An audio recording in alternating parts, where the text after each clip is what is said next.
Bum, bum, bum, bum. Bam, bam, bam, bam. Moi drodzy, stare słowiańskie przysłowie mówi, że tylko krowa nie zmienia zdania i właśnie dzisiaj będziemy próbowali to udowodnić. Łukasz, co takiego dzieje się w tej chwili za oceanem? Kto gremialnie zaczyna zmieniać zdanie? No ja bym powiedział, że gremialnie to zaczynają zmieniać zdanie politycy i finansiści. Tak ogólnie powiem. Mówimy o Stanach Zjednoczonych. Stanach Zjednoczonych, tak. Nastąpiła w ostatnich dniach czy tygodniach bardzo gwałtowna zmiana stanowisk. Myślę, że zaczęło się wszystko od wyborów, bo otóż okazuje się, że w Stanach Zjednoczonych w tej chwili o wynikach wyborów mogą zadecydować ludzie, którzy po pierwsze zmienią swoje typy do głosowania, czyli ci, którzy głosowali na demokratów, jednak z jakiegoś powodu zagłosują na przykład na republikanów lub odwrotnie. Tak. To jest pierwsza sprawa. I druga, bardzo duża rzesza ludzi, która nie chodziła do tej pory na wybory. Bardzo duża rzesza ludzi. I zrobiono szczegółowe badania, no i się okazało, że taką grupą osób, która, bo może wróćmy, dlaczego ktoś może zmienić swoje przekonania? Dlaczego może zagłosować zamiast na PiS zagłosuje na PO, albo zamiast na PO zagłosuje na PiS? Tak naprawdę jest jeden bardzo oczywisty i przykry do przyznania powód. Jeżeli jedna partia da Ci więcej pieniędzy, to bardzo często zmienisz zdanie na tą właśnie, która da Ci więcej pieniędzy. To jest powód jeden, a drugi bardzo podobny. Jeżeli jakaś partia zagrozi Twoim oszczędnościom lub Twojemu majątkowi, to zagłosujesz na tą, która nie będzie zagrażała Twojemu majątkowi, Twoim oszczędnościom. No, to przypomnijmy rok 2001, wtedy kiedy SLD wygrało wybory w Polsce. Wygrali i tak bardzo, bardzo mocno, nawet wtedy na premiera Millera mówili kanclerz, niektórzy. Natomiast okazuje się, że ta wygrana mogła być zdecydowanie większa. Zdecydowanie większa. I Leszek Miller, który już był pewny swojej wygranej i chciałem jeszcze wzmocnić, zrobił coś, czego do tej pory się nie robiło. Mianowicie ogłosił swój gabinet jeszcze przed wyborami i poprosił każdego z ministrów o wypowiedź. I okazało się, że pojawił się minister finansów, pan Marek Belka, który powiedział coś, o co mu zupełnie nie chodziło, ale powiedział, że finanse państwowe są w bardzo opłakanym stanie, w związku z czym trzeba będzie coś tam zrobić z podatkami.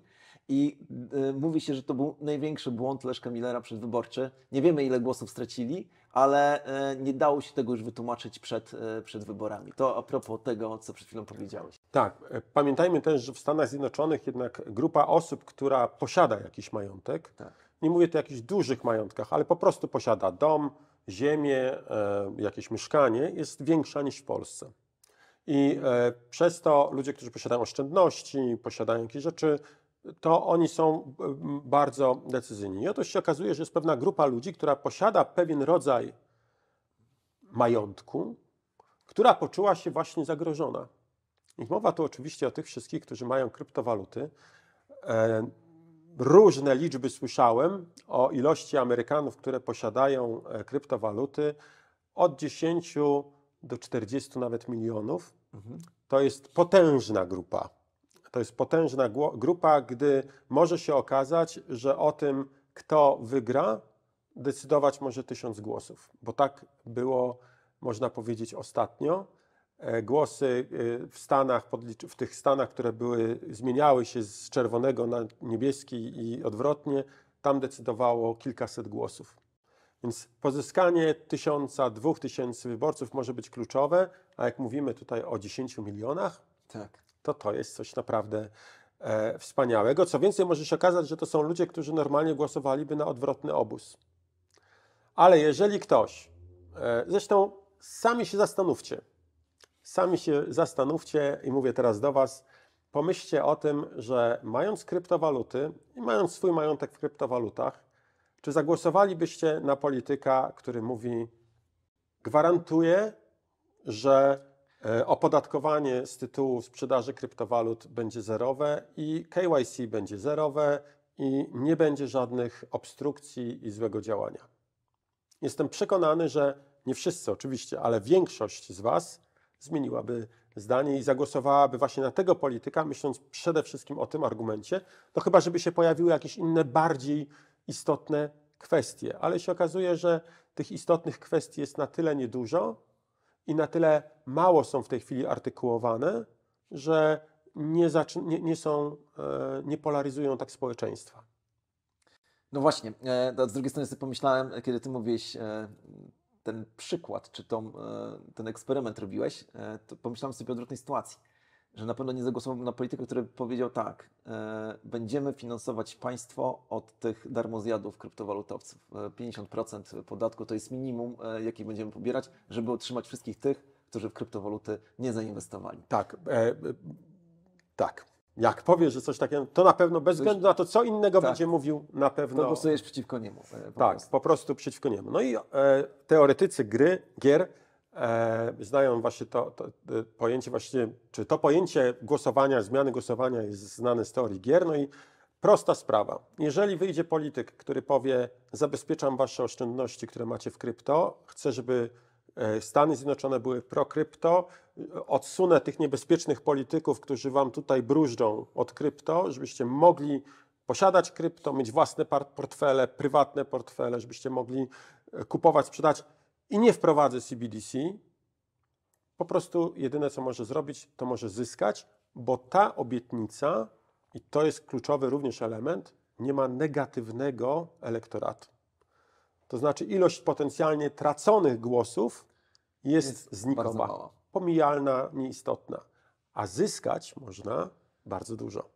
No i Donald Trump wyszedł ostatnio i powiedział wprost, o czym wspominaliśmy troszeczkę w kwadransie z Kangą, że odsunie wszystkich polityków, że odsunie panią Warren z jej pistoletami od spraw związanych z kryptowalutami. Nie pozwoli na to, żeby ona szkodziła. Powiedział, że nie można zabronić posiadania prywatnych portfeli, self-custody wallets, i powiedział również, że nigdy za jego rządów nie zgodzi się na wprowadzenie CBDC, czyli tej programowalnej waluty banku centralnego. No i też warto tutaj dodać, że właśnie niedawno, to też mówiliśmy o tym na kwadransie, właśnie republikanie albo część republikanów przygotowała takie właśnie wezwanie, żeby powstrzymać się od prac związanych z CBDC, gdzie, przypomnijmy jeszcze raz, tam tych uzasadnień było bardzo dużo, ale jedno z nich mówi o tym, że to stworzenie CBDC dawałoby w sposób bezpośredni albo pośredni władzę urzędnikom i bankierom do tego, jak sterować Twoimi oszczędnościami, jak na Ciebie wpływać. A to jest po prostu niezgodne nawet nie z konstytucją, tylko w ogóle z prawem naturalnym. No więc wygląda sprawa bardzo ciekawie. Tak. Co więcej, politycy demokratyczni to nie są głupi ludzie z partii demokratów. Oni zauważyli to samo.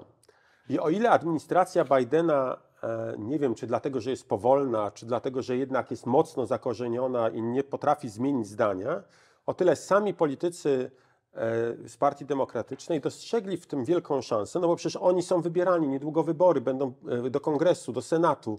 Oni nie mogą nagle być przeciwni krypto, bo w ten sposób budują sobie bardzo negatywny elektorat. Więc oni zaczęli również być pro-krypto. Zaczęli działać w celu ulepszenia czy ułatwienia adopcji krypto. No i stąd przeszły pierwsze ustawy, które zmierzają do dobrej, ja pozwolę sobie użyć tego słowa, dobrej regulacji krypto. Jeszcze nie jest do końca to przesądzone, ale już pierwsze, jak to się mówi, pierwsze czytanie? Nie, pierwsze pierwiostki, nie, pierwsze sikorki? Jaskółki. Pierwsze jaskółki już są. Że będzie to zmierzało w dobrą stronę. Jedną rzecz powiedzmy, że argument amerykański, czyli to, że w Stanach Zjednoczonych nagle nastąpiło antykrypto, jakby takie wzmocnienie antykrypto, było silnym argumentem, jeżeli chodzi o tworzenie nowej legislacji w Europie. Tak. MiFi i tak dalej. No, powoływano się na to, że no przecież Ameryka już to zrobiła, no to Europa też musi stanąć na wysokości zadania. A tu może dojść do takiej sytuacji, że... wykiwali nas. No, że wykiwali. No i znowu warto się odwołać do tego, co powiedziała pani minister finansów Indii, że wprowadzanie regulacji różnych w każdym państwie w gruncie rzeczy w kontekście krypto, według niej, ja nie mówię, że tak jest nieskuteczne. Dlaczego o tym mówię? Bo faktycznie, jeżeli się okaże, że jednak w Stanach nowo będzie prościej z krypto, no to wszyscy przecież pójdą. biznes będzie uciekał z Europy do Stanów. Zresztą tak jak teraz ucieka biznes związany ze sztuczną inteligencją. Kto by chciał tych wszystkim regulacjom europejskim teraz stawić czoła? No dobra, kontynuuj. Tak, jeszcze chcę powiedzieć, że o ile te zdanie zaczyna się zmieniać, o tyle popatrzmy troszeczkę na historię, jak to wyglądało, bo jeszcze parę lat temu szefowie wielkich banków, szefowie wielkich domów inwestycyjnych mówili, krypto to jest złe, krypto to jest bezsensowne. Dlaczego? No dlatego, że głównym głosem krypto, było debunking, self-custody, czyli pójście w kierunku takim, oni się poczuli zagrożeni. Teraz krypto się wzmocniło i nie są to główne postulaty.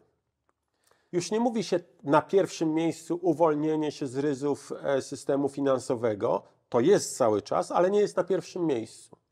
Na pierwszym miejscu mówimy Bitcoin nośnikiem wartości. Zabezpiecz swój majątek. To są te główne tematy, no i nie ma się co dziwić, bo one są nośne. A bankowcy nagle spostrzegli, że po pierwsze nie da się już wyrugować krypto ze świata, więc nie powstrzymają tego. A po drugie, jak pokazały ETF-y spotowe na Bitcoinie, tam można Da się zarobić. bardzo dużo zarobić. Tam jest pieniądz. A oni potrzebują oni chcą zarabiać. Oni chcą zarabiać. Ale myślę, że jest jeszcze jedna rzecz, bo to też było widać w tym wezwaniu przygotowanym przez republikanów a propos CBDC. Wprowadzenie CBDC w jednym ujęciu sprawia, że banki komercyjne przestają być potrzebne. I dobrze wiemy o tym, że najlepszym jakby formą walki właśnie z CBDC jest nie tylko to, żeby nie wdrażać CBDC, ale żeby właśnie wzmacniać Bitcoina. No bo to on jest jakby konkurentem do CBDC. Myślę, że właśnie bankierzy zdali sobie z tego sprawę, że popierając ten ruch antykrypto, który był, w gruncie rzeczy wzmacniają walutę wirtualną państwową i to ona miała ich wyrugować, koniec końców. Bardzo, bardzo możliwe, bo taka jest prawda, że CBDC powoduje, że banki przestają móc konkurować ze sobą, znika Nie ma konkurencja. kreacji pieniądza makroekonomicznej. W jednym, bo wiadomo, że tych CBDC może być kilka różnych rodzajów, ale właściwie myśmy chyba kiedyś o tym rozmawiali, że jak byś miał zrobić makroekonomiczną kreację pieniądza, jeżeli nie możesz rozmnożyć tokena. No może tam można by było wymintować tokeny na podstawie rezerwy cząstkowej. Coś można byłoby, myślę, pójść, ale na pewno zniknęłaby bardzo duża część konkurencyjności i mogłoby się okazać, że wiele banków po prostu straciłoby sens istnienia i poczuli się zagrożeni, a poza tym, co myślę nawet istotniejsze, fundusze inwestycyjne, bo to jest jednak gra pomiędzy funduszami inwestycyjnymi a bankowcami. To są dwa różne środowiska, my często nie postrzegamy ich jako różnych, ale to są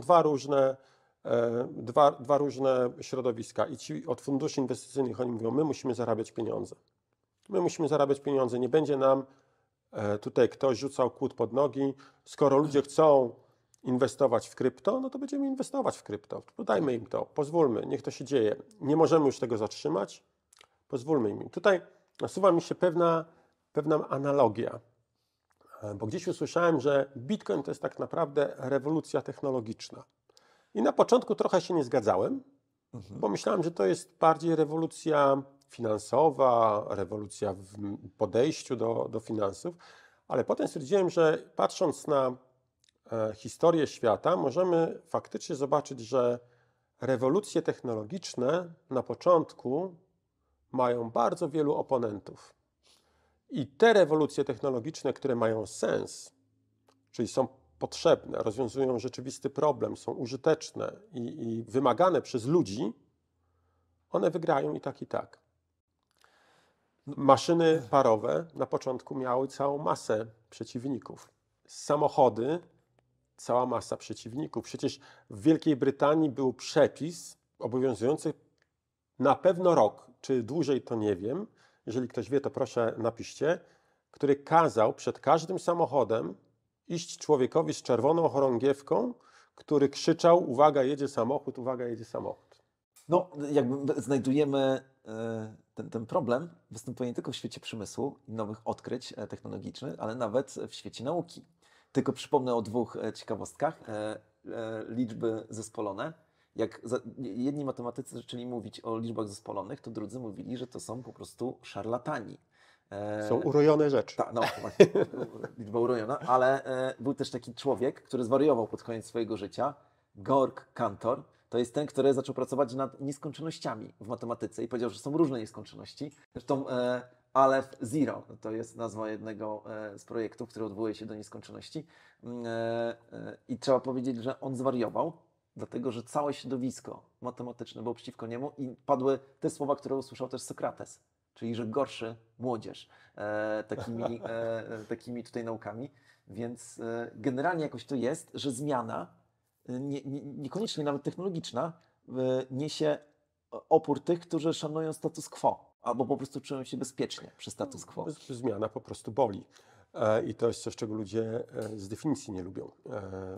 Większość ludzi, bo niektórzy są tacy, którzy lubią zmiany, Tak. ale większość ludzi nie lubi zmian. No i wracając już tak troszeczkę do sedna, możemy zauważyć, że faktycznie zmienia się narracja w Stanach Zjednoczonych, a Stany Zjednoczone cały czas, co zresztą pokazują choćby ETF-y na Bitcoinie i porównanie ich z azjatyckimi ETF-ami bitcoinowymi. Stany to jest centrum finansowe i to tu wiele bardzo istotnych decyzji dla całego świata zapada. I jeżeli w Stanach zmieni się podejście do kryptowalut, to podejrzewam, że i Europa zmieni swoje podejście do kryptowalut i cała reszta świata. Mówię o tej części wolnej, albo która chociaż trochę jest wolna. Nie mam na myśli całego, ale myślę, że ta, która jest wolna, bo w Korei Północnej nie spodziewam się, żeby to jakoś wpłynęło, no ale na Koreę Południową na przykład, czy na Japonię myślę, że może wpłynąć. No i to jest bardzo istotna zmiana dla nas. Prawie tak samo bardzo istotna jest inna mała zmiana, która wydarzyła się chyba wczoraj, czyli we wtorek. Otóż nie wiem, czy wiesz, jaka zmiana się zrobiła. Nie wiem. Zaskoczyłem Cię pytaniem. No. Do tej pory największym funduszem bitcoinowym był Grayscale. I już nie jest. Już nie jest. Teraz największym funduszem bitcoinowym jest BlackRock. Ale jest inna zmiana, która nastąpiła, teraz sobie przypomniałem. Oto z portfela Mt. Goxa zostały przesunięte bitcoiny. Tak, 162 tysiące bodajże bitcoinów. Tak, dużo. Zostały przesunięte, no i znowu pojawił się komunikat, że wkrótce będą wypłaty. Ciekawe, bo może być tak, że tych wypłat oni nie chcą nigdy zrobić, ale trzeba pokazać, że coś się dzieje, to ktoś po prostu zrobił transfer z jednego portfela na drugi. Jest to dobre rozwiązanie. No ale Bitcoin jakby nie zareagował, no nie? Na to wydarzenie. Pogadajmy jeszcze o wyborach. Tak jak rozmawialiśmy na kwadransie, okazuje się, że w historii Bitcoina i w ogóle kryptowalut wybory poprzedzają ATH. To znaczy nie ma takiej sytuacji, że są wybory w Stanach i jest dołek i ATH, tylko jest zawsze, że są wybory, górka, dołek. Wybory, górka, dołek. Tak jak powiedzieliśmy ostatnio, jestem ciekaw Twojego zdania, Łukasz, czy Ty uważasz, że to jest tylko i wyłącznie jakaś korelacja, czy jest tam jednak jakiś element przyczynowo-skutkowy? To znaczy, że wybory w jakiś sposób wpływają na to, że to ATH następuje. Można powiedzieć, że przyczynowość jest taka, że wybory są ogłaszane zawsze wtedy, gdy rozpoczyna się bull run na Bitcoinie. No to jest właśnie korelacja. Nie, oczywiście nie ma związku. Słyszałem taką teorię, że właśnie halving następuje mniej więcej co 4 lata. Tak. Że na podstawie tego, dlaczego co 4 lata? No dlatego, że wybory w Stanach są co 4 lata. Nigdy nie dojdziemy. Znaczy dowiemy się być może kiedyś, jak spotkamy Satoshiego. Czyli, że to było intencjonalne. Tak. Żeby podzielić halving na okresy 4-letnie, że wtedy zmienia się władza w Stanach. No, co do zasady myślę, że halving jest kluczowym elementem i myślę, że, Tak. że wybory w Stanach Zjednoczonych też są kluczowym elementem, no ale to są niezależne wydarzenia, które mogą na siebie wpływać. Znaczy ja myślę, że ponieważ jedno i drugie występuje w okresie 4-letnim, to ten drugi element może nie mieć nic do znaczenia, ale ponieważ występuje w trochę przesuniętej fazie, oczywiście, bo halving nie jest dokładnie w tym momencie, kiedy są wybory. No ale to muszę powiedzieć, że ATH następuje tuż po wyborach. No, znaczy ja uważam, że to halving jednak wpływa na to, kiedy jest dołek i górka, a ponieważ wybory następują co 4 lata, tylko że są przesunięte fazowo tam w czasie, no to zawsze wychodzi, że ATH jest poprzedzone wyborami i zachęcam wszystkich, a może się nawet pojawi tutaj jakiś taki obrazek, żeby spojrzeć sobie na skalę semilogarytmiczną, tak? Jeżeli chodzi o cenę Bitcoina, bo to dokładnie jak idzie w pewnym momencie ten bull run, to w połowie drogi zawsze wypadają wybory prezydenckie. Trzeba by zbadać, bo może udać się wyznaczyć ATH w oparciu o datę wyborów amerykańskich. Przesuwają się o miesiąc wtedy wszystkie daty. I górek i dołków, jeżeli weźmiemy wybory amerykańskie. No, ale tak, wybory są szalenie istotne. Tam nie ma co tu ukrywać, że Stany po prostu wpływają na cały świat. To jest bardzo duży rynek. Natomiast oprócz samych wyborów też istotne jest to, że ta adopcja cały czas rośnie. I chcę wrócić do tego tematu, o którym też delikatnie wspomniałem. Jak wygląda sytuacja na rynku Bitcoina i na rynku trendujących mediów, czy popularnych postów? Tu się okazuje, że ilość czy popularność postów na temat Bitcoina i kryptowalut osiąga rekordowe dołki. Czyli jest najmniej popularnym, najmniej trendującym tematem, co zwykle poprzedza takie gwałtowne, czy takie mocne spadki poprzedzają wzrosty na Bitcoinie, które powodują, że to staje się temat coraz bardziej chodliwy, to napędza jeszcze bardziej wzrost, jeszcze bardziej chodliwy temat i dochodzi w którymś momencie do przełamania, pęknięcia balonika, no i znowu mamy spadki. Tutaj mamy rekordowe od 2019 roku. Nie było tak, te posty i tematy kryptowalutowe wśród mediów społecznościowych nie były aż tak mało popularne. Co świadczy o tym, że to nie ulica weszła, nie mamy tu jeszcze tej ulicy, czyli nie możemy mówić o ATH w żadnym wypadku. Zostają nam instytucje i starzy bywalcy. Jak powiemy sobie, że na ETH, na spotowych ETF-ach bitcoinowych praktycznie nie ma instytucji, to się okaże, że to wszystko robią stali bywalcy, czyli ludzie, którzy już w temacie byli, znali i oni nie są masową grupą ludzi. Łukasz, powiedziałeś, że nie ma na spotowych ETF-ach bitcoinowych instytucji. Tak. Van Eck powiedział, że 80-90% klientów czy wolumenu ETF-owego na bitcoinie spotowym generuje retail, czyli zwykli ludzie. Ale nie są to jeszcze masy, o których mówimy ulica. Okej, rozumiem. To jest raport sprzed miesiąca ponad, więc możliwe, że już jest zdezaktualizowany, może już zaczynają wchodzić instytucje, no ale cóż, Zastanawiam się ETF-y nad rosną. rzeczą, ile z tych instytucji czeka na wybory. To znaczy ja pamiętam, jak byliśmy zaangażowani kilkukrotnie w konferencję bankową jako Kanga, to za każdym razem im bliżej było wyborów, tym bardziej mówiono nam, że słuchajcie, zbliżają się wybory, a zatem wasze wystąpienia na scenie albo muszą być odseparowane od pozostałych bankowców, albo ograniczone. Tak mówiono. Ja się zastanawiam, co wybory mają wspólnego z życiem bankowym. Znaczy, no pewnie mają, ale żeby tak tutaj to tłumaczyć. Ale czy to nie jest tak, że być może czeka się do wyborów, bo wybory zawsze coś zmieniają i być może właśnie na początku listopada, jak któryś wygra, to dopiero wtedy będą podejmowane te decyzje grubych Bardzo możliwe, że grube fundusze będą czekały na taką, na tą sytuację, na wyjaśnienie się. Z drugiej strony, znowu trzeba powiedzieć, pamiętajmy o tym, że ani ty, ani ja nie pochodzimy ze świata wielkich korporacji. Tak. I nie mamy tutaj wyobrażenia, dla mnie największa firma, w której pracowałem, miała kilkanaście tysięcy osób, więc to nie był jakiś wielki gracz.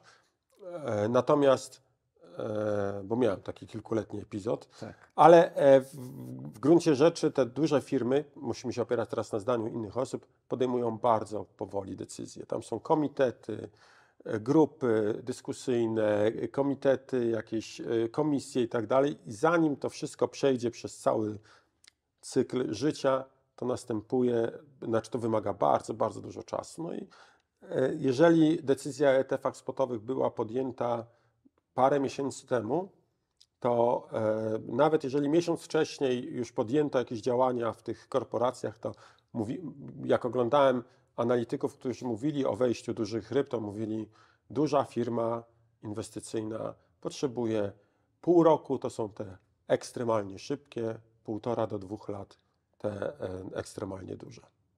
Więc mamy trochę czasu. Ciekawe, bo jeżeli jest tak, jak Łukasz mówisz, to oznacza, że to jest coś, co może zaburzyć model Hossy, wydłużyć go. No bo przyjmując tą cykliczność, i tak się mówi, no nie? Że jedni mówią, że Hossa się skończy w październiku, co wynika jakby z tych cykli, ale niektórzy mówią, że może się skończyć nawet i w maju. Ostatnio słyszałem i takie zdanie, chyba nawet Phil Konieczny gdzieś tam mówi, że jest to, powiedział to na 200. wydaniu Kwadransa z Kangą, że należy brać to pod uwagę, przedstawił jakieś tam argumenty, ale jeżeli jest tak, jak mówisz, że te grube wieloryby, ekstremalnie grube, czyli takie, że one dopiero będą wchodziły w tym okresie dwuletnim. No 1,5 rocznym, powiedzmy, dwuletnim. To idealnie. No jeżeli one podejmą decyzję, już tą egzekucję tej decyzji za 1,5 roku. No nie za 1,5, bo już pół roku prawie mamy. Okej. Możemy powiedzieć, że przyjmijmy, że pracują od 1 stycznia tego roku. Może od 1 lutego nad tym. I 2 lata to będzie, no powiedzmy 1,5 roku, to będzie październik, listopad przyszłego roku. I zgadzasz się z tą opinią, że już kolejny dołek nie będzie takim spektakularnym dołkiem, że już nie będzie przeceny? Myślę, że jeszcze będzie jedna przecena, która będzie duża, ale nie aż tak duża, że nie spadniemy o 80%. To myślę, że nie. No, dlaczego o tym mówię? Dlatego, że ludzie, którzy przeżyli 2 albo 3 cykle, twierdzą, to jest wiedza z konferencji, gdzieś tam z osobistych rozmów, twierdzą, że teraz na tej górce zamierzają wychodzić.